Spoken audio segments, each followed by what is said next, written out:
ढवळेश्वरमधील irrigation tank तलावामधून ओढ्याला टेंभू योजनेचं सोडलेलं पाणी राजकीय दबावापोटी बंद केल्याने संतप्त बनलेल्या शेतकरी आणि पडळकर समर्थकांनी जोरदार घोषणाबाजी करत आज सुळेवाडी येथील जलसंपदा विभागाच्या पाटबंधारे शाखा कार्यालयास टाळी ठोकून कार्यालयातील अधिकाऱ्यांना कोंडून ठेवलं। त्यामुळे कार्यालयात उपस्थित असणाऱ्या कालवा निरीक्षक राजश्री नलवडे यांच्यासह अन्य अधिकारी आणि कर्मचारी ऑफिसमध्येच अडकून राहिले होते। तब्बल तासाभरानंतर जलसंपदा विभागाच्या वरिष्ठ अधिकाऱ्यांशी फोनवरून सकारात्मक चर्चा झाल्यानंतर आक्रमक बनलेल्या शेतकऱ्यांनी कार्यालयाचं कुलूप उघडून अधिकाऱ्यांना मुक्त केलं। मात्र कार्यालय परिसरात वातावरण तणावपूर्ण बनलं होतं।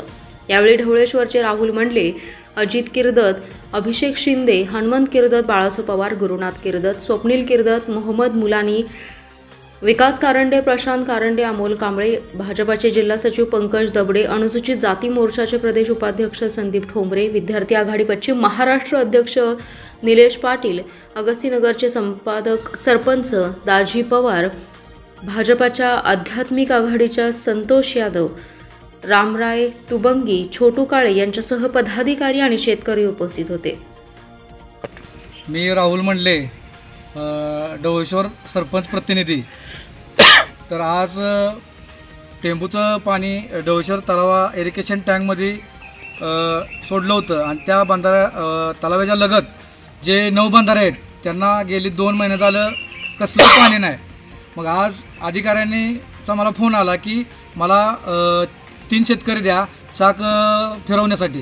ते शेतकरी पाठवले आणि मी गावातल्या सोशल मीडियाच्या ग्रुपवरती शेतकऱ्यांना पाणी सुटणार आहे याची नम्र विनंती असा मेसेज टाकला।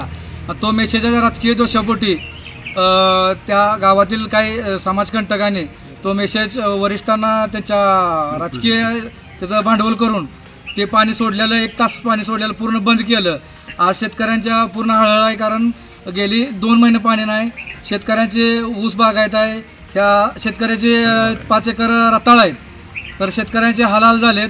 तरी पाणी सोडल्याशिवाय आम्ही या ऑफिसपासून उठणार नाही। आम्ही ऑफिसला टाळे ठोकलेले आहेत आणि संबंधित जे अधिकारी आहेत त्याच्यावर कारवाई झाल्याशिवाय आम्ही स्वस्त बसणार नाही।